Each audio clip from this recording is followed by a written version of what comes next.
యేసుక్రీస్తుల వారు చనిపోయాడు,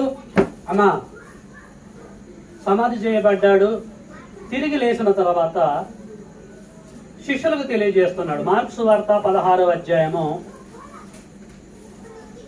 15-16. మార్కు సువార్త 16వ అధ్యాయం 15-16. నేను చదువుతున్న జాగ్రత్తగా మీరు చూడండి. కామా ఉంటే కామా, ఫుల్ స్టాప్ అంటే ఫుల్ స్టాప్. నేను చదువుతున్నాను అలాగే. మరియు మీరు సర్వలోకమునకు వెళ్ళి సర్వ సృష్టికి సువార్తని ప్రకటించండి. యేసుక్రీస్తుల వారు శిష్యులకు తెలియజేస్తున్నారు.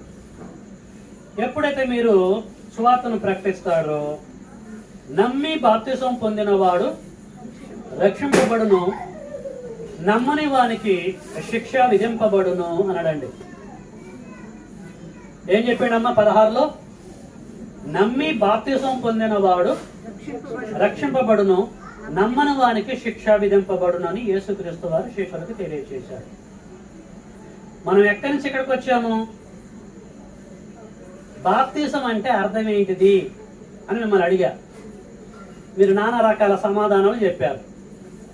అసలు బాప్తిసం అనేటువంటి మాట బైబిల్లో ఉందా అని మీకు తెలియజేయడానికి వరకు ఇక్కడికి వచ్చాను నేను.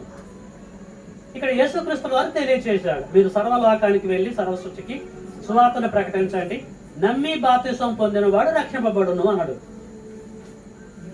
ఇంతకు బాప్తిజం అంటే ఏందో అర్థం చెప్పండి యేసుక్రీస్తు వారు. ఎలా తెలుస్తుంది మనకి? తెలుసుకోవాలా వద్దా? మరి శిష్యులైనా ప్రభువా బాప్టిజం అన్నారు, పొందితే రక్షింపబడతారన్నారు, ఇక్కడ బాప్టిజం అంటే అర్థం ఏంటిది అయ్యా అని చెప్పేసి వాళ్ళు అడిగారా? వాళ్ళు అడగలేదు.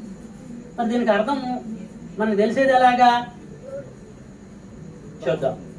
బాప్తిజం అంటే అర్థం ఏంటిదో బైబిల్ ఏం చెప్పిందో మనం చూద్దామండి. రోమపత్రిక, దయచేసి బైబిల్ ఉన్న ప్రతి ఒక్కరు బైబిల్ ఓపెన్ చేసి చూడాలండి. 6వ అధ్యాయంలోకి వెళ్దాం.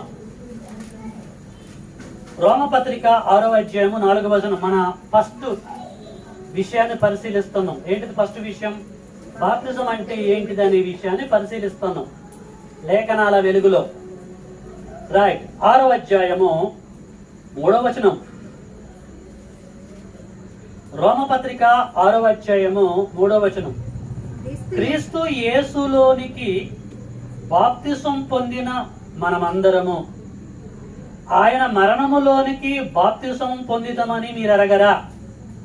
కాబట్టి తండ్రి మహిమ వలన క్రీస్తు మృతులలో నుండి ఎలాగ లేపబడినో అలాగే మనమును నూతన జీవము పొందిన వారమై నడుచుకొనున్నట్లు మనము బాప్తిసం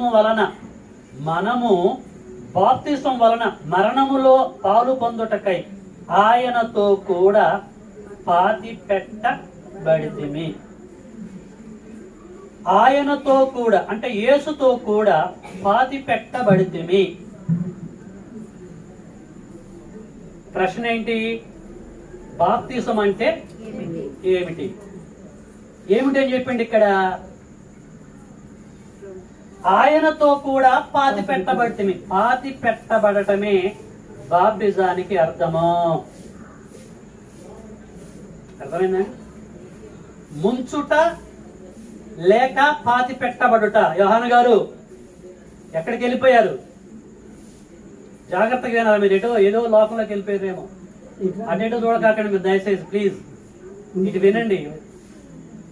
బాప్తిజం అంటే ముంచుట లేక పాతి పెట్టబడుట. ఎక్కడికి పాతి పెట్టబడుట? ఎవరిలోకి పాతి పెట్టబడుట? యేసు యొక్క మరణములోనికి పాతి పెట్టబడుట. బాప్తిసానికి అర్థం ఏంటంటే పాతి పెట్టబడటము. ఒక వ్యక్తి పాతి పెట్టబడ్డాడంటే వాడు బాప్టిజం తీసుకున్నట్టు లెక్క. ఈ కాన్సెప్ట్ ప్రియులారా చాలా మందికి తెలియదు. బాప్టిజం అంటే దయచేసి అర్థం చెప్పంటే చేతులు ఎత్తేస్తారు తప్ప, ఏదేదో ఆన్సర్ చెప్తారు తప్ప సరైనటువంటి ఆన్సర్ చెప్పరు. ఓకే అమ్మా? దీనికి మద్దతుగా మరొక లేఖనం మనం చూసుకుందాం. బాప్టిజం అంటే అర్థమేంటిది అని. కొలస్సీ పత్రిక 2వ అధ్యాయము 12వ వచనం. కొలస్సీ పత్రిక 2వ అధ్యాయము 12వ వచనం.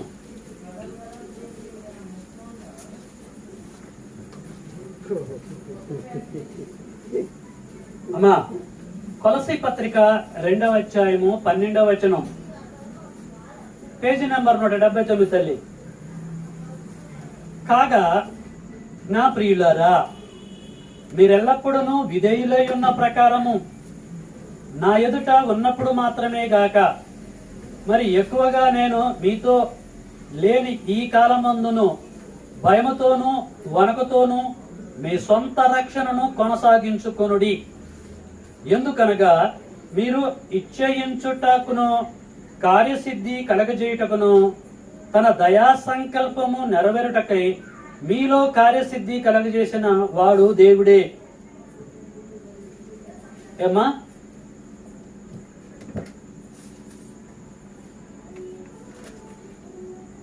కొలస్సీ 2:12 మనం చదువుకుంది. కొలస్సీ 2:12 తల్లి, క్షమించండి. ఎస్, వెరీ గుడ్ తల్లి. కొలస్సీ 2:12 రెండవ గ్రహం అంటే ఓకే, చదవండి అమ్మా. మీరు బాప్తిస్మమందు, అది ఆయనతో కూడా పాతి పెట్టబడిన వారై, మీరు బాప్తిస్మమందు ఆయనతో కూడా పాతి పెట్టబడిన వారై ఆయనను మృతులలో నుండి లేపిన దేవుని ప్రభావమందు విశ్వసించుట ద్వారా ఆయనతో కూడా లేచిద్రి. ఇది అండి 12లో ఏమంటాడంటే, అపోస్తుడైన పౌలు గారు కొలస్సీలో ఉన్నటువంటి క్రీస్తు సంఘమునకు ఈ అద్భుతమైన ఇన్ఫర్మేషన్ తెలియజేస్తున్నాడు. బాప్తిసానికి డెఫినేషన్ తెలియజేస్తున్నాడు తల్లి. ఇంతకుముందు ఏం తెలుసుకున్నాం మనము? బాప్తిజం అంటే అర్థం ఏంటని తెలుసుకున్నాము, పాతి పెట్టబడటం అని తెలుసుకున్నాంగా. ఆ ఒక్క లేఖనం సరిపోదని చెప్పేసి అక్కడి నుంచి మళ్ళీ ఇక్కడికి వచ్చాం మనం. ఇక్కడ కూడా ఏమంటున్నాడు 2:12లో, మీరు బాప్తిస్మమందు యేసుతో కూడా పాతి పెట్టబడిన వారై, అంటే పాతి పెట్టబడ్డారు అని అంటున్నాడు. టోటల్ గా మనకి ఏం అర్థం అవుతుంది? బాప్టిజం అంటే పాతి పెట్టబడటము అని చెప్పేసి కన్ఫర్మ్ అయింది. ముంచటమన్నా పాతి పెట్టబడటం అన్నా బోత్ ఆర్ ఈక్వల్. ఓకే, ఈ రెండింటిని మీరు మనసులో పెట్టుకొని ఎవరినైనా మీరు అడగండి, మీరు బాప్టిజం తీసుకున్నారు కదా బ్రదర్ సిస్టర్, ఒక ప్రశ్న, బాప్టిజం అంటే అర్థం ఏంటని అడగండి. దానికి ఏం సమాధానం చెబుతారో మీరు వినండి. మీకు సాటిస్ఫాక్షన్ లేకపోతే బాప్టిజం యొక్క అర్థం ఇదని చెప్పేసి వారికి చెప్పవచ్చు, తప్పు ఏమి కూడా లేదు. కాబట్టి ఫస్ట్ దానికి సమాధానం మనము పొందాము. ఏం పొందామండి? ఏంటిది ఫస్ట్ది? బాప్తిసము అంటే ఏమిటి అన్నటువంటి దానికి మనం సమాధానం పొందాం. ఏంటిది అది? పాతి పెట్టబడటం. రైట్. ఇప్పుడు నెంబర్ 2, రెండో విషయాన్ని పరిశీలన చేద్దాం. యోహాన్ గారు, రెండో విషయం ఏంటిది? బాప్తిసము ఎలాగ తీసుకోవాలి, అంతేగా? అంతేనా తమ్ముడు? బాప్తిసము ఎలాగ తీసుకోవాలి, ఆ పాతి పెట్టబడేది దాన్ని ఎలాగ తీసుకోవాలి, ఎట్లా తీసుకోవాలండి ఆ బాప్టిజము? బాప్టిజము మీరు ఎట్లా తీసుకున్నారో నాకు తెలియదు. ఎట్లా తీసుకోవడం కరెక్ట్? ఎట్లా తీసుకుంటే దేవుడు దాన్ని యాక్సెప్ట్ చేస్తాడు? నేను ఎందుకు ఈ క్వశ్చన్ రేజ్ చేస్తున్నానంటే, ఈ లోకంలో మత శాఖల వారు నానా రకాలుగా బ్యాప్టిజాలు ఇస్తున్నారు తల్లి. తెలుసా ఆ విషయం మీకు? ఒక వ్యక్తి రక్షింపబడాలంటే బ్యాప్టిజం తీసుకోవాలి. బ్యాప్టిజం తీసుకోవాలంటే ఎలాగ ఇస్తే కరెక్ట్ అంటే, ఇగో ఇలాగ ఇస్తే కరెక్ట్ అని ఏమండి చిలకరింపు బ్యాప్టిజం ఇస్తున్నారు తల్లి. తెలుసా అమ్మా? చిలకరింపు బ్యాప్టిజం. ఒక బిందెలను చెమ్ములను నీళ్ళు తీసుకొని దాంట్లో చేయి పెట్టి బిషప్ గారు చిలకరిస్తూ ఉంటాడు. రైట్, మీకు బాప్టిజం ఇచ్చేసాం, మీరు బాప్టిజం తీసుకున్నట్టే మీకు రక్షణ వచ్చిందని చెప్పేసి అలాగిస్తున్నారు. ఇంకా ఎన్ని రకాలుగా ఇస్తారో తెలుసా మీకు బాప్టిజం? జెండా కింద నుంచి దూరాలి, జెండా బాప్టిజం అంటారు. నాన్న నీకు తెలుసా? 2 జెండాలు కడతారు, జెండా కింద నుంచి ఇటు వెళ్ళాలి, అటు ఇటు రావాలి. అది బ్యాప్టిజం. ఇదో రకమైన బ్యాప్టిజం అన్నమాట. ఇదే కరెక్ట్ అంటారు వారు. మరికొద్ది మంది ఏం చేస్తారంటే నీళ్ళలోకి తీసుకెళ్ళి నీటిలో ముంచి బ్యాప్టిజం ఇస్తారు. ఇదే కరెక్ట్ అయినటువంటి బ్యాప్టిజం చెప్పేసి అంటారు. ఇలా చెప్పుకుంటూ పోతే నానా రకాల బ్యాప్టిజాలు ఉన్నాయండి. మత శాఖలలో సేవకులు వారి సంఘాల్లో ఉన్నటువంటి వారికి ఈ రీతిగా బ్యాప్టిజం ఇస్తారు. అయితే నేనేమంటున్నానంటే, ఇప్పుడు మనం బాప్టిజం తీసుకొని పరలోకం వెళ్ళాలంటే ఎట్లా తీసుకోవడం కరెక్ట్, ఏ రకంగా బ్యాప్టిజం తీసుకోవడం కరెక్ట్ అనేది మనం ఆలోచించాలి. బైబిల్లో తండ్రి అయిన దేవుడు ఎలాగ తీసుకోవడం కరెక్ట్ అని చెప్పిండో అలాగ తీసుకోవడం కరెక్ట్, అంతే కదమ్మా. బైబిల్లో ఉన్న దాని ప్రకారంగా మనం బ్యాప్టిజం తీసుకుంటే ఆ బ్యాప్టిజం యాక్సెప్టబుల్ బ్యాప్టిజం. మరి మీరు ఎలాగ తీసుకోరో నాకు తెలవదు, కానీ ఇప్పుడు మనం బైబిల్లోకి వెళ్దాం, చూద్దాం బైబిల్లో ఎలాగా బ్యాప్టిజాలు తీసుకున్నారో మనం చూద్దామండి. ప్రియులారా, ఈ సమయంలో మనము అపోస్తల కార్యము 8వ అధ్యాయంలోనికి వెళ్దాం. అపోస్తల కార్యము 8వ అధ్యాయం అందరు తీయాలండి. కొంచెం నేను స్పీడ్కి వెళ్తున్నాను, సహకరించండి. 8వ అధ్యాయము 36వ వచనం కారించి. అపోస్తల కార్యం 8:36. వారు త్రోవలో వెళ్ళుచుండగా, తీశారమ్మా, వారు త్రోవలో వెళ్ళుచుండగా, వారంటే ఎవరు? నపుంసకుడు ఫిలిప్పు. నపుంసకుడు ఫిలిప్పు ప్రియులారా, వారు అరణ్య మార్గం కూడా వెళ్తున్నారు. రథం మీద కూర్చున్నాడు నపుంసకుడు. నపుంసకుడు బోధించవలసిన సంగతులన్నీ కూడా ఫిలిప్పు బోధించాడు. అప్పుడు ఏం జరిగిందనంటే, వారు త్రోవలో వెళ్ళుచుండగా నీళ్లున్న ఒక చోటికి వచ్చినప్పుడు నపుంసకుడు, ఇదిగో నీళ్లు, నాకు బాప్తిసం ఇచ్చుటకు ఆటంకమేమని అడిగి రథము నిలుపుమని ఆజ్ఞాపించెను. ఫిలిప్పు నపుంసకుడు ఇద్దరును నీళ్లలోనికి ఏం చేశారటండి? దిగారట. నీళ్లలోనికి దిగిరి. అంతటా ఫిలిప్పు అతనికి బాప్తిసం ఇచ్చెను. ఎక్కడ? నీళ్లలో ఇచ్చాడు. ఇప్పుడు మీరు ఆలోచించండి, జెండా కింద దూరి వెళ్ళటమే బాప్టిజం కరెక్ట్ అయినప్పుడు నీళ్ళ దగ్గర పోవాల్సిన అవసరం లేదు, అంతేగా తల్లి? మరి చిలకరింపు బాప్టిజమే కరెక్ట్ అయినప్పుడు ఒక చెంబులో నీళ్ళు తెచ్చుకొని అక్కడ బయట ఉండి చిలకరించవచ్చుగా, బాప్టిజం ఇవ్వచ్చు కదా. నీళ్ళలోనికి ఎందుకు వెళ్ళారు? నీళ్ళలోనికి దిగిరాట. అంటే విస్తారమైనటువంటి నీళ్లు ఉన్నాయి, ఆ నీళ్ళలోనికి వెళ్ళారు. ఫిలిప్ అనేటువంటి సేవకుడు ఆ యొక్క నపుంసకుడికి నీటిలో బాప్టిజం ఇచ్చినట్టుగా మనకి అర్థమైంది. అంటే ఒక వ్యక్తి బాప్టిజం తీసుకోవాలంటే ఖచ్చితంగా నీటిలో మునగాలి అన్నట్టుగా మనకి అర్థం కావట్లేదా? నీటిలో ఎప్పుడైతే ముంచబడుతుందో అది పాతి పెట్టినట్టు కాదా? అది క్రీస్తు మరణానికి సంబంధించింది కాదా? కాబట్టి ప్రియులారా, ఒక వ్యక్తి బాప్టిజం పొందాలంటే ఖచ్చితంగా ఫుల్లుగా వాటర్ ఉండాలి, వాటర్లోనికి వెళ్ళాలి, ముంచబడాలి, ఆ తర్వాత లేపబడాలి. ఇది సరైనటువంటి బాప్తిజము. ఇది పక్కకు పెట్టేసి జెండా కింది బాప్టిజాలు, ఏమంటే చిలకరింపు బాప్టిజాలు, ఇంకా ఏదేదో రకాలుగా బాప్టిజాలు ఒక వ్యక్తి తీసుకున్నా, అలాగ ఒక వ్యక్తి ఇచ్చినా అది బైబిల్లో లేవని చెప్పేసి మనము గ్రహించాలి. సో దీనికి ఆధారంగా మరికొన్ని లేఖనాలు మనం ప్రియులారా మనము చూసుకుందామండి. యోహాను సువార్తలోకి మనం వెళ్దాం. యోహాను సువార్త 3వ అధ్యాయము 22వ వచనంలోకి మనం వెళ్దాం. యోహాను సువార్త 3వ అధ్యాయము 22. అటు తరువాత యేసు తన శిష్యులతో కూడా యూదయ దేశమునకు వచ్చి అక్కడ వారితో కాలము గడుపుచు బాప్తిసం ఇచ్చుచుండెను.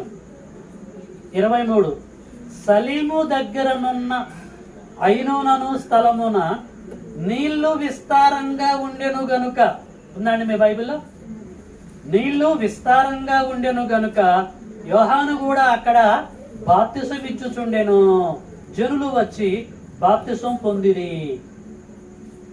ఎక్కడ బాప్తిసం ఇస్తున్నారు వీళ్ళు? నీళ్లు విస్తారంగా ఉన్నటువంటి ప్రాంతంలోనికి వెళ్ళారు. అది సలీము దగ్గర ఐనోన్ అనేటువంటి స్థలములో నీళ్లు విస్తారంగా ఉన్నాయి. కాబట్టి అక్కడ బాప్తిసం ఇచ్చే యోహాను గారు గాని యేసుక్రీస్తుల వారు గాని ప్రియులారా ఆ యొక్క కార్యక్రమాన్ని జరిగిస్తూ మరి ప్రజలకి బాప్తిసం ఇస్తున్నట్లుగా మనకి అర్థమైపోతూ ఉంటుంది. నీళ్లు విస్తారంగా ఉన్నటువంటి ప్రాంతానికి ఎందుకు వెళ్ళాలి? బాప్తిజం అంటే జెండా కింది దూరి వెళ్ళడమే కరెక్ట్ అయినప్పుడు అలా ఏర్పాటు చేసుకుని బాప్తిజం చేయొచ్చు కదా. నీళ్ళ దగ్గరికి ఎందుకు వెళ్ళారు వీరు? నీటితోటి వీళ్ళకేం పని? చిలకరింపు బాప్టిజం కరెక్ట్ అయినప్పుడు చక్కగా ఎవడింట్లో వాడు కూర్చొని నీళ్లు తీసుకొని చెమ్ముళ్ళు దాంట్లో చేయబెట్టే చిలకరించవచ్చు కదా. నీటి దగ్గరికి ఎందుకు వెళ్తున్నారు? ప్రియమైన దేవుని బిడ్డలారా, మీరు బాగా ఆలోచించాలని ప్రేమతో మీ అందరికీ నేను తెలియజేస్తూ ఉంటున్నాను. అలాగే బైబిల్ గ్రంథంలో మనం ఆలోచిస్తే మరొక వ్యక్తి ఉన్నాడు. అపోస్తుల కార్యము 10వ అధ్యాయము 47వ వచనం మనం చూసుకుందామండి. ఇక్కడ కొర్నేలి అనేటువంటి ఒక భక్తుడు ఉన్నాడు. ఏమా? కొర్నేలి అనేటువంటి ఒక భక్తుడు ఉన్నాడు, భక్తి పరుడు. తన కుటుంబ సభ్యులందరూ కూడా కూడుకొని దేవుడి యొక్క జ్ఞానం వింటారు. ఇప్పుడు నా ద్వారా మీరు వింటున్నట్లుగా పేతురు అనే దైవజనుడు ద్వారా దేవుని యొక్క వాక్యం వారు విన్నారు. విన్న తర్వాత వాళ్ళు 47వ వచనం దగ్గరకు వచ్చేసరికి ఏం చేశారో చూడండి. అపోస్తుల కార్యము 10వ అధ్యాయము 47. అందుకు పేతురు, మనవలే పరిశుద్ధాత్మను పొందిన వీరు బాప్తిసం పొందకుండా ఎవడైనను నీళ్లకు ఆటంకము కలగజేయడా అని చెప్పి యేసుక్రీస్తు నామమందు వారు బాప్తిసం పొందవలని ఆజ్ఞాపించెను. వీరు బాప్తిసం పొందకుండా ఎవడైనా నీళ్లకు ఆటంకం కలగజేస్తాడా అంటున్నాడు. ఇక్కడ కూడా నీళ్ళ కాన్సెప్ట్ మనం కనపడుతూ ఉంటుంది. నీరు నీరు నీరు నీరు నీళ్ళలోకి దిగటము బాప్టిజం ఇయడమే కనపడతాం తప్ప సిలకరింపు బాప్టిజం కానీ జెండా కింద నుంచి వెళ్ళి వచ్చే బాప్టిజం కానీ ఎక్కడైనా కనపడుతున్నాయండి మనకి? ఎక్కడ మనకు కనపడదు, ఎక్కడా కనపడదండి. అపోస్తుల కార్యంలో బాప్టిజం తీసుకున్నటువంటి ప్రతి ఒక్క వ్యక్తి నీటిలోనికి వెళ్ళి నీటి ద్వారానే వారు బాప్టిజం పొందారు తప్ప మరొక రకంగా వారు బాప్టిజం పొందలేదు. అందుకొరకే యేసుక్రీస్తుల వారు నికోదేముతో ఏం చెప్పిండండి యోహాను సువార్తలో? ఒకడు నీటి మూలంగాను ఆత్మ మూలంగాను జన్మించితేనే వాడు పరలోక రాజ్యానికి వెళ్తాడు. అంటే బాప్టిజం తీసుకుంటేనే వాడు పరలోక రాజ్యానికి వెళ్తాడని చెప్పేసి అన్నాడు. కానీ ఒకడు జెండా కింద నుంచి వెళ్ళాలి మళ్ళీ రావాలి చిలకరింపి బాప్టిజం తీసుకోవాలని చెప్పేసి అన్నాడు యేసుక్రీస్తు వారు. కాబట్టి దీనిని బట్టి మనకి ఏమర్థమైందమ్మా? ఏమర్థమైంది? బాప్తిసం ఎలాగ తీసుకోవాలని చెప్పేసి మనకు అర్థమైంది. నీటి ద్వారా, ఆ నీరు కొన్ని కాదు విస్తారంగా నీళ్లు ఉండాలని చెప్పేసి మనకి అర్థమైపోయింది. అలాగా నఫున్స కూడా విస్తారమైనటువంటి నీటిలో బాప్టిజం తీసుకున్నాడు. అలాగే ప్రియులారా కొర్నేలు కూడా నీటిలో బాప్టిజం తీసుకున్నాడు. బాప్తిసం ఇచ్చేటువంటి యోహాను గారు యేసుక్రీస్తుల వారు కూడా అలాగే ప్రియులారా అలాంటి కార్యక్రమాలు జరిగించారు. యేసుక్రీస్తు వారు కూడా ప్రియులారా యోర్దాను నదిలో ఆయన కూడా ఫుల్ వాటర్లో మునిగాడు. బాప్టిజం తీసుకున్నాడు, ఒడ్డుకు వచ్చేసాడు, నీళ్ళ నుంచి వచ్చేసాడు. బాప్టిజం తీసుకోవటము చిలకరింపు బాప్టిజం ద్వారా కరెక్ట్ అయినప్పుడు, జెండా కింద దూరటం కరెక్ట్ అయినప్పుడు యేసుక్రీస్తు వారు నీళ్ళలో కిందకి వెళ్తాడు. మీరు బాగా ఆలోచించాలి. కాబట్టి ఇవన్నీ తప్పు అని చెప్పేసి మనకి అర్థమైపోతుంది. కాబట్టి ఇప్పుడు మనం బాప్టిజం ఎట్లా తీసుకోవడానికి కరెక్ట్ నాయన యోహాన్ గారు?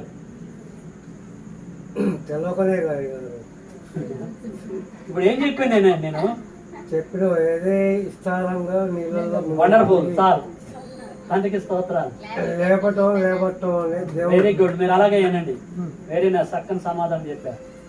ఓకే తల్లి, 4 విషయాలలో 2 విషయాలు మనం చూసుకున్నాం. మొదటిది ఏంటిది? బాప్తిసం అంటే ఏమిటి అనే సంగతి మనం తెలుసుకున్నాం. ఏం తెలుసుకున్నాము?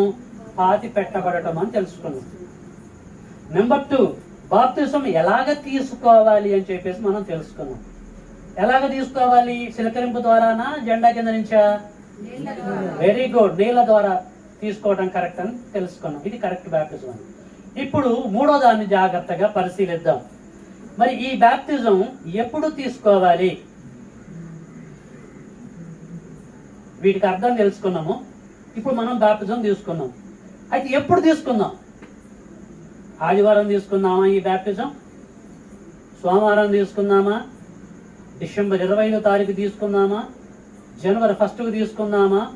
కోత పండగ తీసుకుందామా? గుడ్ ఫ్రైడే ఎప్పుడు తీసుకుందామా?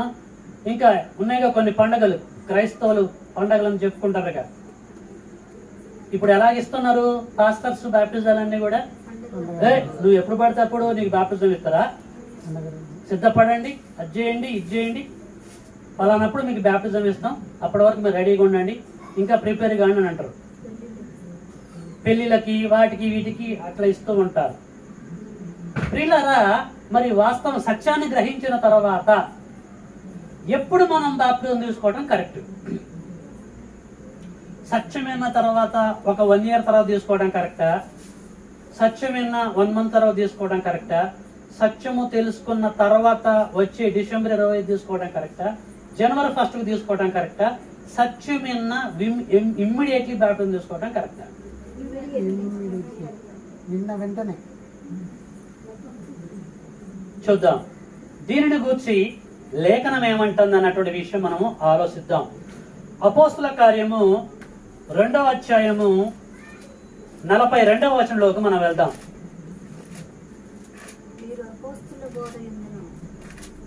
ఇక్కడ ఏం జరిగిందో మనందరికి తెలుసండి.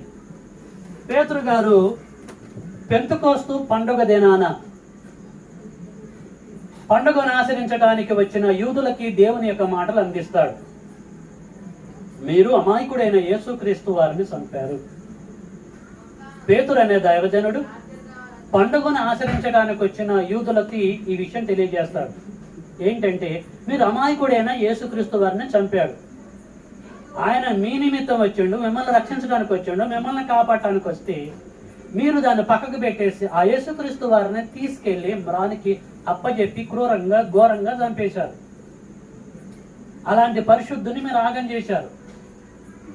కాబట్టి ఇది కరెక్ట్ కాదని చెప్పేసి పేతురు గారు ప్రసంగం చేసినప్పుడు పిల్లరా వారు ఏమంటున్నారో చూద్దాం. 42, 41 పోనీ 39. ఈ వాగ్దానం మీకును మీ పిల్లలకును దూరస్తులందరికీ అనగా ప్రభువైన మన దేవుడు తన యొద్దకు పిలిచిన వారందరికీ చెందునని వారితో చెప్పాను. ఇంకను అనేక విధములైనటువంటి మాటలతో సాక్ష్యం ఇచ్చి మీరు మూర్ఖులకు ఈ తరం వారికి వేరై రక్షణ పొందుడని వారిని హెచ్చరించెను. మీరేం చేయాలి? మీరు మూర్ఖులకు ఈ తరం వారికి వేరై రక్షణ పొందుడని వారిని హెచ్చరించను. కాబట్టి అతని వాక్యము అంగీకరించిన వారు ఏం చేశారటండి? అతని వాక్యము అంగీకరించిన వారు బాప్తిసం పొందిరి. ఇమ్మీడియట్లీ పేతురు గారు ప్రసంగం అంతా విని విని విని విని విని మూర్ఖులకు ఈ తరం వారికి వేరై మీరు రక్షణ పొందండి అని చెప్పేసి ఎప్పుడైతే పేతురు గారు చెప్పారో ఆ విన్నటువంటి వారు, సరే పేతురు గారు మీరు మంచి సబ్జెక్ట్ చెప్పారు, బాప్టిజానికి సంబంధించింది, మా రక్షణకి సంబంధించింది, వచ్చే పెంతెకోస్తు పండగప్పుడు మేము బాప్టిజం తీసుకుంటాంలే, థ్యాంక్ యూ అని చెప్పేసి అన్నారా వారు? ఏం చేశారు? ప్రసంగం అయిపోయింది వెంటనే బాప్టిజం తీసుకున్నారట. ఎంతమంది బాప్టిజం తీసుకున్నారు? 41. కాబట్టి అతని వాక్యం అంగీకరించిన వారు బాప్తిసం పొందిరి. ఆ దినమందు ఇంచుమించు 3000 మంది చేర్చబడిరి. వీరు అపోస్తుల బోధ యందును సహవాసమందును రొట్టె విరుసుట యందును ప్రార్థన చేయుట యందును ఎడతెగక ప్రియులారా, ఈ 3000 మంది బాప్టిజం తీసుకోవడానికి వారు ఏమైనా టైం పెట్టారా? ఏమ్మా, పలానా పండగ అప్పుడు మేము తీసుకుంటాం, డిసెంబర్ 20వ తారీఖు తీసుకుంటాం, అప్పుడు ఇప్పుడు అని చెప్పేసి అన్నారా వీళ్ళు? వాక్యం విన్నారు, వెంటనే బాప్టిజం తీసుకున్నారు. ఎందుకు వెంటనే తీసుకున్నారు? తెల్లారి తీసుకోవచ్చు కదా, ఒక 2-3 నెలల తర్వాత తీసుకోవచ్చు కదా. ఎందుకు వెంటనే బాప్టిజం తీసుకున్నారు? తల్లి, అమ్మా, ఎందుకు తీసుకున్నారు తల్లి? వెనుక వాళ్ళు చెప్పాలి. జాగ్రత్తగా నా తల్లి. ఎందుకు వెంటనే బాప్టిజం వాక్యం విన్న వెంటనే ఎందుకు బాప్టిజం తీసుకున్నారు 3000 మంది? ఎందుకంటే ఇంకొక నిమిషం తర్వాత ఏం జరిగిద్దో తెలియదు, అవునా కాదా? ఇప్పుడు మనం ఆలోచిద్దాం, 1 గంట తర్వాత ఏం జరిగిద్దో మనకు తెలుసా? ఈ లోపల సత్యం అనుకోండి, పరిస్థితి ఏంటిది? పరలోకం వెళ్తాం, మనం పాతాళలోకానికి వెళ్ళిపోతాం. అక్కడికి వెళ్ళిపోగానే మనోడు వచ్చాడని చెప్పేసి ఏసీ లాంచ్ చేస్తారు. అక్కడ ఎలాగుంటది? అక్కడ అగ్ని ఆరదు. అది గ్రహించారు ప్రియులారా. సమయాన్ని పోనీయద్దు అనుకున్నారు, సద్వినియోగం చేసుకోవాలనుకొని ఇమ్మీడియట్లీ వారు బాప్టిజం తీసుకొని వారి పాపముడు కడిగి వేసుకున్నారు. బాప్టిజం అంటే ఏందో పేతురు గారు చెప్పిన తర్వాత దాన్ని గ్రహించి ఇమ్మీడియట్లీ వారు బాప్టిజం తీసుకున్నారు. ఓకేనండి, రైట్. ఇంకా ఎవరు తీసుకున్నారు అనే విషయాన్ని మనం బైబిల్లో నుంచి చూద్దాం. ఇదే అపోస్తల కార్యము 8వ అధ్యాయము 38కి వెళ్దాం. అదే నపుంసకుడి దగ్గరికి వెళ్దాం. నపుంసకుడు ప్రియులారా ఫిలిప్పు గారి ద్వారా వాక్యం విన్నాడు. వినడం లేదా? రథం మీద పోతున్నప్పుడు ఈ యొక్క ఫిలిప్పు నపుంసకుడికి సువార్త ప్రకటించాడు. ఈ నపుంసకుడు ఎవరు? ఆర్డినరీ పర్సనా? ఎవరు నాన్న? ఇథియోపియా దేశమునకు ఆర్థిక శాఖ మంత్రి. కొద్దిసేపు మీరు నాకు సహకరిస్తే క్లోజ్ చేస్తా. ఇథియోపియా దేశమునకు ఆర్థిక శాఖ మంత్రికి ఒక ఆర్డినరీ సేవకుడు సువార్త ప్రకటించాడు. నువ్వు బాప్టిజం పొందు, క్రీస్తుకు సంబంధించిన విషయం మీరు చదువుకుంటూ పోతారు కానీ గ్రహించలేదు, ఇది మ్యాటరు, మనల్ని రక్షించడానికి యేసు వచ్చాడు స్వయం అని చెప్పేసి ఇప్పుడు మీకు నేను బోధిస్తున్నట్టుగా, యోహాను గారికి బోధిస్తున్నట్టుగా ఫిలిప్పు 1వ శతాబ్దంలో నపుంసకుడు బోధించాడు. వాళ్ళు అప్పుడు రథం మీద కూర్చొని ప్రయాణమే పోతూ ఉంటున్నారు. బోధించడం అయిపోయింది. అప్పుడు నపుంసకుడు ఏమనాలా? రైట్, నేను బాప్టిజం తీసుకుంటాను, నా రక్షణ కొరకే మంచి విషయాలు చెప్పావు, ఒక పని చేయి, నాతో పాటు కలిసి మా దేశానికి రా, ఒక 2-3 రోజుల్లో మంచిగా మీటింగ్ ఏర్పాటు చేసి నా జనాభాని, నా బంధువులు మొత్తం పిలిచి మంచి ఫుడ్ ఏర్పాటు చేసి నేను బాప్టిజం తీసుకుంటా, అందరికి పార్టీ ఇచ్చేస్తా, కొంచెం సహకరించాలి, నాతో పాటు రా, 2-3 రోజుల తర్వాత బాప్టిజం తీసుకుంటా అని చెప్పేసి అన్నాడండి. ఏం చేశాడు? ఇమ్మీడియట్లీ వెంటనే, అదిగో నీళ్లు, నాకు బాప్టిజం ఇవ్వటానికి నీకేమైనా ఆటంకమా సేవకుడా? నీకు బాప్టిజం ఇవ్వడానికి నాకేంటి ఆటంకం? నాకు ఎలాంటి ఆటంకం లేదు, అసలు ఆ పని చేయడానికి నేను వచ్చానని చెప్పేసి ప్రియులారా ఈ యొక్క ఫిలిప్పు నపుంసకుడికి బాప్టిజం ఇచ్చిండండి. ఈ నపుంసకుడు ఏమైనా టైం పెట్టాడా?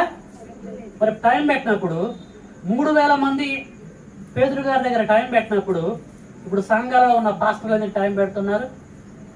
పలానా 20వ తారీఖున మీరు బాప్టిజం తీసుకోండి, డిసెంబర్ రోజు, జనవరి రోజు ఇంకా బాగుంటుంది, ఆదివారం రోజు ఇంకా బాగుంటుంది, పలానా గుడ్ ఫ్రైడేకి, పలానా ఈస్టర్కి మీరు తీసుకుంటే బాగుంటుంది, లెక్క కరెక్ట్గా ఉంటుందని అప్పుడు ఎట్లా పెడుతున్నారా డేటు? అప్పటి వరకు ఈ లోపల ఆ క్యాండిడేట్ వచ్చిండు అనుకోండి, పరిస్థితి ఏంటిది? అతని ఆత్మకి ఎవరు బాధ్యులు?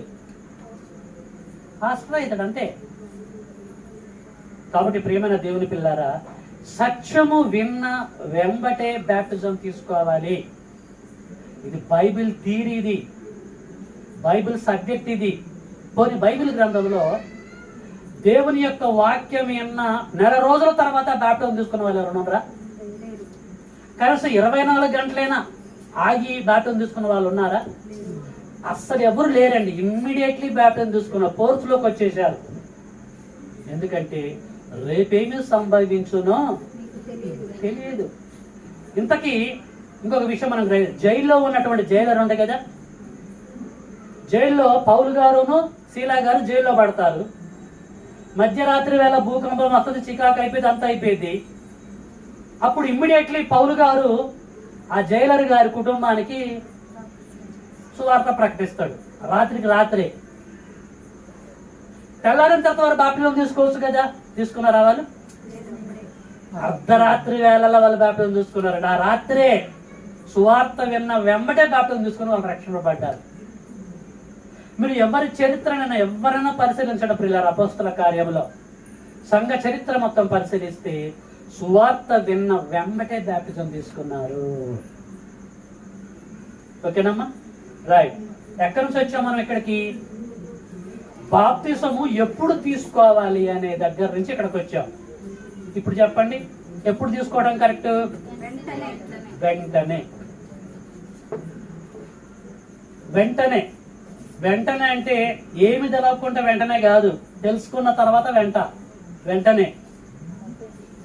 ఒక్కసారి సత్యం తెలియజేయబడ్డది అనుకో, ఇమీడియట్లీ తీసుకోవాలంతే. సత్యం తెలవకపోతే ఆగాలి తప్ప, సత్యం తెలిసింది అనుకో, వాస్తవం గ్రహించామనుకో ప్రియులారా, ఇమ్మీడియట్లీ బ్యాప్టిజం తీసుకోవాలి. ఓకే తల్లి, రైట్. లాస్ట్ ది ఫైనల్, బాప్తిసము తీసుకోవటాన్ని బట్టి లాభాలేంటి? ఇప్పటి వరకు 3 గ్రహించాం. ఫస్ట్ వన్ ఏంటి? బాప్తిసం అంటే ఏమిటి తెలుసుకున్నాం. రెండవది బాప్తిసం ఎలాగ తీసుకోవాలో తెలుసుకున్నాం. మూడవది బాప్తిసం ఎప్పుడు తీసుకోవాలో తెలుసుకున్నాం. ఈ 3 తెలుసుకున్నాం కదా, రైట్. తెలుసుకున్నటువంటి మనము ఈ బాప్తిసం తీసుకోవటాన్ని బట్టి మనకి ఏంటి బెనిఫిట్స్? పరలోక రాజ్యానికి పోతాం. ఎవరు తల్లి నువ్వే చెప్పింది? నెక్స్ట్ ఇంకెవరు చెప్పగలరా? బాప్తిసం తీసుకోవడాన్ని బట్టి లాభాలేంటి? దేవునితో లేపబడతాం. దేవునితో లేపబడతాం. Very good. ఇంకా తల్లి, అమ్మా నువ్వు తల్లి ఏం చెప్పారా? నేను కూడా అదే చెప్పాను. ఇంకెవరు చెప్పగలరా? లాస్ట్ ఇది పరలోక రాజ్యంలో మనకు ప్రవేశం ఉంది. Very good. ఇప్పుడు మత శాఖల్లో ఉన్నటువంటి వారిని దగ్గరికి ఒకసారి వెళ్దాం. ఆ పాస్టర్లే కానీ బిషప్లే కానీ మున్నగు వారు ఏమంటారంటే, మీరు బాప్టిజం తీసుకోండి మా దగ్గర, మీకు మేము ఇల్లు కట్టిస్తాము అని అంటారు. అంటే ఇప్పుడు బాప్టిజం తీసుకోవడం బట్టి మనకి బెనిఫిట్ ఏంటి వాళ్ళ ద్వారా? ఇల్లు కట్టిస్తాడు. ఈ ఇల్లు యేసు రెండో రాకడలో ఉంటుందా ఊడుతుందా? ఉండదు. దృశ్యమైనది యేసు రెండవ రాకడలో అదృశ్యమగును అంటాడు. అంటే వాళ్ళు కట్టించే ఇల్లు పర్మనెంట్గా ఉండాలి, అది కరెక్ట్. అప్పుడు బయట అంటే అలాగే ఉంది కదా, మీరు బాప్టిజాలు తీసుకోండి చక్కని ఇల్లు కట్టిస్తామని అంటారు. మీరు బాప్టిజాలు తీసుకుంటే మీకేంటి బెనిఫిట్ అంటే, మేము జొన్నలు ఇస్తాం, గోధుమలు ఇస్తాం, దుప్పట్లు ఇస్తాం, తిండి ఇస్తాం, పిండి ఇస్తాం, ఇంకా రకరకాలుగా ఇస్తాం, నూనె ఇస్తాం. ఇవి మీ బెనిఫిట్స్ అంటున్నారు. లోన్లు కూడా ఇస్తామని చెప్పేసి అంటారు. తెలుసా ఆ విషయం? మీరు బాప్టిజం తీసుకుంటే మా దగ్గర మీకేంటి బెనిఫిట్ అంటే, మీరు చచ్చిన తర్వాత మీకు సమాధుల దొడ్డు కూడా ఇస్తాం. ఉందా లేదండి? సమాధుల దొడ్డుల కొరకు ఇప్పుడు చాలా మంది వాళ్ళ దగ్గర బాప్టిజం తీసుకుంటారు. వచ్చిన బాధ అది. నీ సమాధి ఉంటే అంత, ఊడితే అంత, నువ్వు ఎక్కడ పడ్డా కూడా నువ్వు కరెక్ట్ కూడా చేసుకుని లేపుతాడు కదా. ఆ కాన్సెప్ట్ మనం గ్రహించమా? ప్రియమైన దేవుని బిడ్డలారా, బాప్టిజం మనం తీసుకునేది లోక సంబంధమైన బెనిఫిట్స్ కొరకు కాదండి. గోధుమల కొరకు కాదు, బట్టల కొరకు కాదు, నూనె ప్యాకెట్ల కొరకు కాదు, ఇండ్ల కొరకు కాదు, లోన్ల కొరకు కాదు, ఇంకా దేని కొరకు కూడా కాదు. మరి దేని కొరకు బాప్టిజం తీసుకోవాలి? ఇందును గూర్చి లేఖనం ఏమంటుంది? మనకి ఊహలు వద్దు, వాక్యమే వద్దు. ఓకేనండి, రైట్. ఇప్పుడు మనం చూసుకుందాం మార్క్స్ వార్త 16వ అధ్యాయము 16వ వచనం, యేసుక్రీస్తుల వారి నోటి నుండి దొర్లిన మాటలు. మార్క్స్ వార్త 16వ అధ్యాయం 16వ వచనం, నమ్మి బాప్తిసం పొందిన వాడు ఎవడైతే బాప్తిసం తీసుకుంటాడో వానికి ఏంటి బెనిఫిట్ అంటే, వాడు రక్షింపబడును. అది పాయింట్. అంటే వాడు నాశనం కాకుండా, అంటే వాడు పాతాళ లోకానికి వెళ్ళకుండా వాడు రక్షింపబడతాడు, సేవ్ అవుతాడు. వన్స్ వాడు సేవ్ అయింది అనుకోండి, యేసు రెండవ రాకడలో యేసును వెంబడిస్తూ పరలోకానికి వెళ్ళిపోతాడు. సేవ్ అయినటువంటి వారందరూ అటు వెళ్ళిపోతారు. ఇప్పుడు చెప్పండి, బాప్టిజం తీసుకోవడం బట్టి బెనిఫిట్ ఏంటి? రక్షింపబడతాం అంతే తప్ప శిక్షింపబడము. అది పాయింట్. యేసు రెండవ రాకడలో పాతాళ లోకానికి వెళ్ళి అక్కడ శిక్షింపబడము. ఎందుకు? బాప్టిజం తీసుకున్నాం, రక్షింపబడుతున్నాము. ఇది లోక సంబంధమైనటువంటి బెనిఫిట్ కాదండి.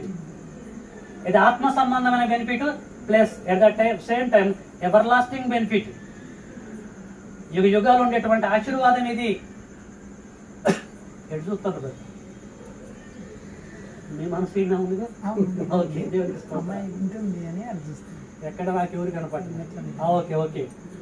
సో బాప్టిజం తీసుకుంటే ప్రియులారా బెనిఫిట్ ఏంటి? రక్షింపబడతాం. రక్షణ. రక్షింపబడతాం మనం అందరం కూడా. అందుకొరకే 3000 మంది ఆలస్యం చేయలే. నపుంసకుడు ఆలస్యం చేయలే. జైల్లో ఉన్నటువంటి జైలరు ఆలస్యం చేయలే. ఎవ్వరు కూడా ఆలస్యం చేయలేదు ప్రియులారా. కొర్నేలి ఇంటి వారు కూడా ఆలస్యం చేయలే. ఇంకా ఏమన్నారు తెలుసా? నాకు బాప్టిజం వేయడానికి నీకేమైనా ఆటంకమా అన్నారు సేవకుడిని పట్టుకొని. ఆయనకేమో ఆటంకం? ఇమీడియట్లీ బాప్టిజం ఇచ్చేశాడు. బాప్టిజానికి ఎంత ప్రాధాన్యత ఉందో ప్రియమైన దేవుని పిల్లలారా మీరు ఆలోచించాలని ప్రేమతో కోరుతున్నాను. ఇంకా మరొక విషయం చూద్దాం. బాప్టిజం తీసుకోవడాన్ని బట్టి బెనిఫిట్స్ ఏంటి? అపోస్తల కార్యము 2:38.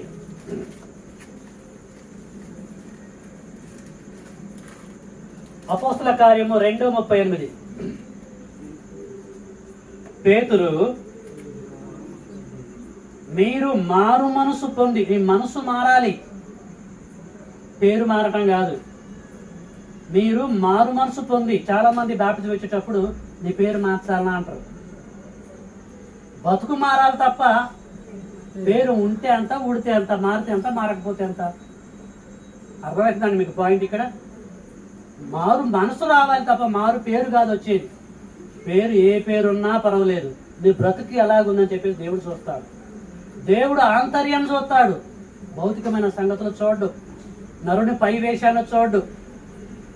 కాబట్టి మీరు మారు మనసు పొంది పాప క్షమాపణ నిమిత్తము ప్రతివాడు యేసుక్రీస్తు నామమున బాప్టిజం మీరు పొందండి. 3000 మందికి తెలియజేస్తుండు పేతురు గారు.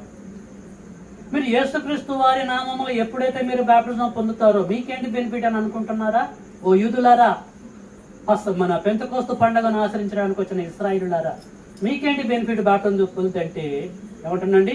అప్పుడు మీరు పొందుడి, మీరు పరిశుద్ధాత్మ అను వరము పొందుదురు. వరాన్ని పొందుతారు.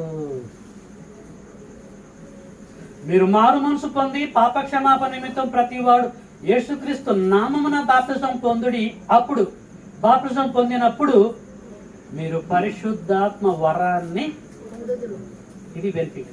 మీకు డబ్బులు రావు, ఇల్లు కట్టించను, నేను గోధుమలు ఇవ్వను, ఆయిల్ ప్యాకెట్స్ ఇవ్వను, ఏదోదో ఇవ్వను. మీకు వచ్చే బెనిఫిట్ ఏంటంటే పరిశుద్ధాత్మ వరమును పొందుతారు. పరిశుద్ధాత్మ వరాలు వేరే, పరిశుద్ధాత్మ వరము వేరే. మీరు బాప్టిజం పొందితే వరాలు వస్తాయని చెప్పేసి అంటలే, వరమును అంటే వరముకు వరాలకి ఉన్న వ్యత్యాసం ఏంటంటే వరాలు పొందుకున్నవాడు అద్భుత కార్యాలు చేస్తాడు, సూచక్రియలు చేస్తాడు, భాషలు మాట్లాడతాడు. వరాలు పొందుకున్న వ్యక్తి. అదే వరం పొందుకున్న వ్యక్తి ప్రశాంతంగా ఉంటాడు. అర్థమవుతుందా? దేవుడి జ్ఞానాన్ని ధ్యానిస్తాడు, బైబిల్ని చదువుతాడు, పరిశుద్ధాత్ముడి యొక్క గైడెన్స్లో నడుస్తాడు. వరమునకు వరములకి there is lot of difference, వ్యత్యాసం ఉంది. ఇది గ్రహించాలి. చాలా మంది పరిశుద్ధాత్మ వరాన్ని పొందావా, పరిశుద్ధాత్మ వరాలను పొందావా, రకరకాల డిఫరెంట్గా మాట్లాడుతూ ఉంటారు. వరములు వేరు, వరము వేరు. వరములు అనేటివి ఇప్పుడు లేవు, వరములు నిలిచిపోయినాయి. వరం అనేది ఉంది. ఇప్పుడు మనం అందరం కూడా బాప్టిజం తీసుకున్న ప్రతి ఒక్కరు వరాన్ని పొందాము. పరిశుద్ధాత్ముడు వరముగా మనలో ఉన్నాడు. మనము ట్రాక్ దిగినా, ట్రాక్ ఎక్కినా తప్పు చేస్తున్నా ఏది చేస్తున్నా లోపల ఉండి గద్దిస్తూ ఉంటాడు పరిశుద్ధాత్మ. తప్పు చేస్తున్నావు, ట్రాక్ దిగినవు, ఇది జాగ్రత్త అని చెప్పేసి మనల్ని గైడ్ చేస్తా ఉంటాడు. మన పక్షాన తండ్రిగా దేవుడికి ప్రార్థన చేస్తూ ఉంటాడు. అగో పరిశుద్ధాత్ముడు మనలోకి రావటాన్ని బట్టి కలిగే ప్రయోజనాలండి ఇది. అంతే తప్ప ప్రియులారా ఈ గోధుమలు కానీ బట్టలు కానీ ఏవి కూడా మనకి రావు. అంటే లోక సంబంధమైనటువంటి బెనిఫిట్స్ మనకి రావు అని చెప్పేసి మనం గ్రహించాలని ప్రేమతో కోరుతూ ఉంటున్నాను. ఇంకా మనం ఏం పొందుతాము బాప్టిజం తీసుకోవడాన్ని బట్టి అన్నటువంటి విషయాన్ని మనం ఆలోచిస్తే యోహాను సువార్త 3వ అధ్యాయము 5వ వచనం, 2 లేఖనాలు చూసుకొని ముగించుకుందాం, సహకరించండి. యోహాను సువార్త 3వ అధ్యాయము 5వ వచనం.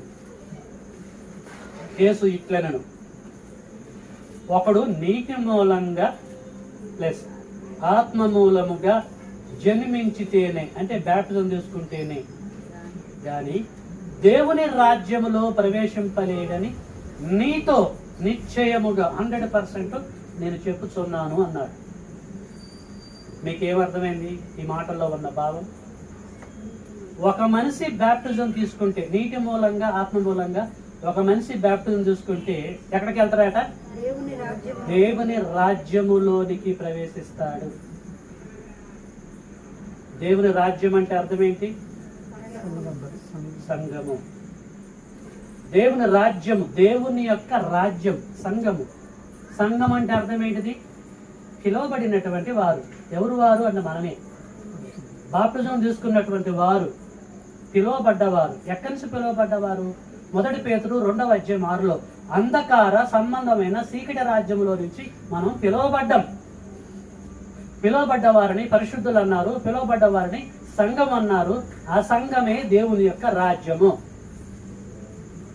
ఈ రాజ్యాన్ని యేసుక్రీస్తుల వారు 2వ రాకడలో తండ్రి అయినటువంటి దేవుడికి అప్పగిస్తాడు. ఇది కాన్సెప్ట్. అర్థమవుతుందండి?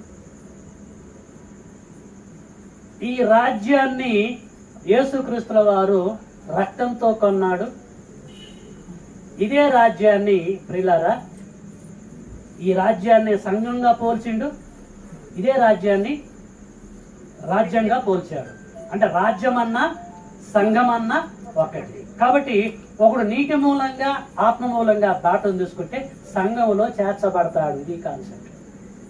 సంఘంలో చేర్చబడితే ఉపయోగం ఏంటంటే యేసు 2వ రాకడలో సంఘాన్ని తీసుకెళ్లి తండ్రికి అప్పచెప్తాడు. అక్కడ యుగాలు ఉంటాం, పరలోకంలో మనం ఉంటాం. బెనిఫిటా కాదా? ప్రేమైన దేవుని బిడ్డలారా, బాప్టిజం తీసుకోవటాన్ని బట్టి ఎన్ని బెనిఫిట్స్ ఉన్నాయో ఆత్మ సంబంధమైన మీరు ఆలోచించాలి. ఏనాయనా అర్థమవుతుందిగా?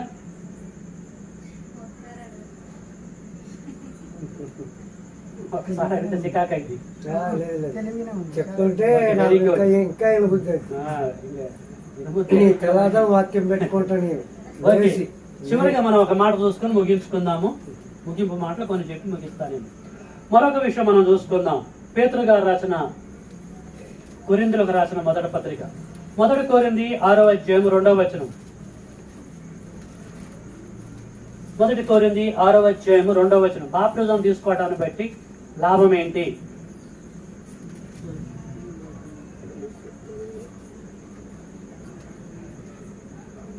ఆరవ అధ్యాయము 1-2 లేఖనాలు. మీలో ఒకనికి మరొకరి మీద వ్యాజ్యం ఉన్నప్పుడు వాడు పరిశుద్ధుల ఎదుట గాక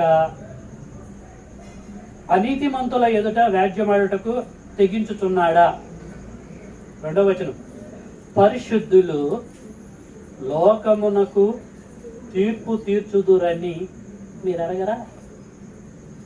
అపోస్తలుడైన పౌలు గారు అంటున్నాడు. పరిశుద్ధులు, పరిశుద్ధులు అంటే ఎవరండి? మనమే. క్రీస్తు రక్తంలో కడగబడ్డవారు పరిశుద్ధులు. వారిని సంఘం అన్నారు, వారిని రాజ్యం అని అన్నారు. పరిశుద్ధులు లోకానికి తీర్పు తీర్తారన్న సంగతి మీరు అడగదా? మీకేమర్థమైందండి? పరిశుద్ధులమైనటువంటి మనము లోకములో ఉన్న వారికి తీర్పు తీర్చాలట. అది దేవుని యొక్క ప్రణాళిక. ఇప్పుడేం జరుగుతుంది? లోకంలో ఉన్నటువంటి వాడు మనకు తీర్పు చెప్తాడు. అవునా కాదు? అసలు దేవుని ప్రణాళిక ఏంటి పరిశుద్ధుల పట్ల అంటే మనము వారికి తీర్పు తెచ్చాలి. ఇప్పుడు డెడ్ ఆపోజిట్ పోయి లోకంలో ఉన్నటువంటి వారు కొన్ని సందర్భాలు మనకు తీర్పు చేస్తారు. అప్పుడు ఏం జరుగుతుంది? నిన్ను బట్టియే కదా, నన్ను బట్టియే కదా దేవుడు నామము దూషింపు పట్టని చెప్పేసి తండ్రి అంటాడు, బాధపడుతున్నాడు. ప్రేమైన దేవుని బిడ్డారా, పరిశుద్ధులకి ఎంత ఆధిక్యత ఇచ్చిందంటే, ఎలాంటి ఆశీర్వాదం ఇచ్చిందంటే, మనము లోకానికి తీర్పు తీర్చేటువంటి వారిగా మనలో ఉంచిండండి బాప్టిజం ద్వారా. గొప్ప వాళ్ళమే కాదండి. బాప్టిజం తీసుకుంటే ఎన్ని బెనిఫిట్స్ అండి. కొన్ని నేను చెప్పాను, చెప్పాలండి నైట్ అంతా ఉన్నాయి. సో ఇలాంటి లాభాలు ప్రియమైన దేవుని బిడ్డలారా బాప్టిజం తీసుకునేటువంటి వారికి ఉన్నాయండి. ఓకేనండి. ఇప్పటివరకు మనం ఎందుకు తెలుసుకున్నాము? బాప్టిజం అంటే ఏంటో తెలుసుకున్నాం.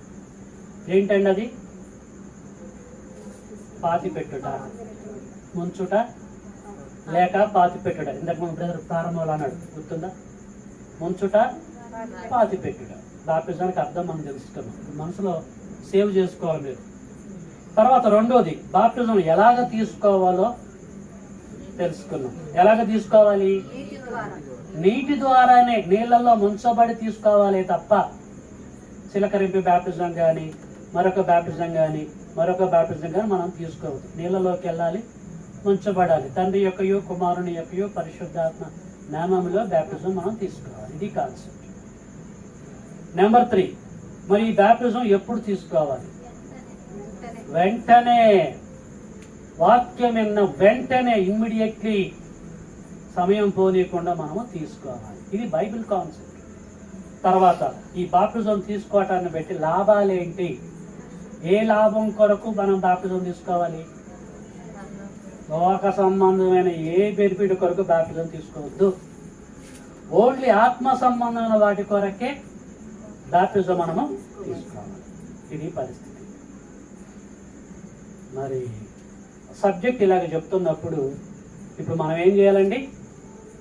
వాక్యం విన్నటువంటి మనం, బాప్టిజానికి సంబంధించిన సబ్జెక్ట్ విన్నటువంటి మనం ఇప్పుడు ఏం చేయాలి? ఇమ్మీడియట్లీ బాప్టిజము,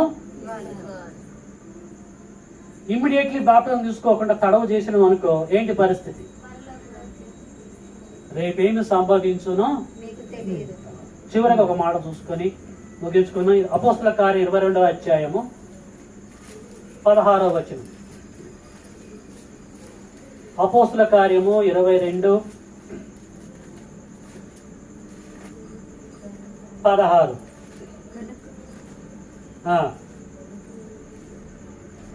22:16. గనుక నీవు తడవు చేయుట ఎందుకు? సబ్జెక్ట్ విన్నావు కదా. మీలో ఎవరైనా బాప్టిజం తీసుకోవాలి? చేతులు ఎత్తండి. బాప్టిజం తీసుకోనటువంటి వారు కరెక్ట్ లేపాలి. ఆపాపగా తల్లి. 1, 2, 3 యోహాన్ గారు ఎత్తున్నానా? సో ఇక్కడ దేవుడు అంటున్నాడు, ఇక్కడ ఏముంటుందంటే అపోస్తల కార్యము 22:16 గనుక నీవు తడవు చేయుట ఎందుకు? లేచి ఆయన నామమును బట్టి ప్రార్థన చేసి బాప్తిసం పొంది నీ పాపములను కడిగి వేసుకోమని చెప్పాడు.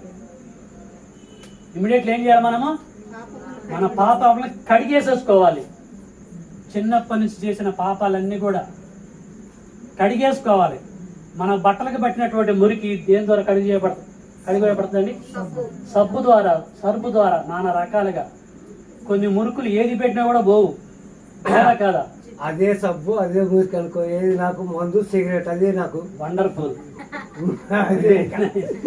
ఇప్పుడు ఏం చేయాలంటే కడిగి వేసుకోవాలి. నువ్వు బాప్టిజం తీసుకొని, అది ఎంత కఠినమైందని నీ బాప్టిజంలో మొత్తం కడిగి వేయబడతాయి. ఆ మురికి పోవటానికి. ఇక వెరీ గుడ్. కనుక నువ్వు తడవ చేయటం ఎందుకు?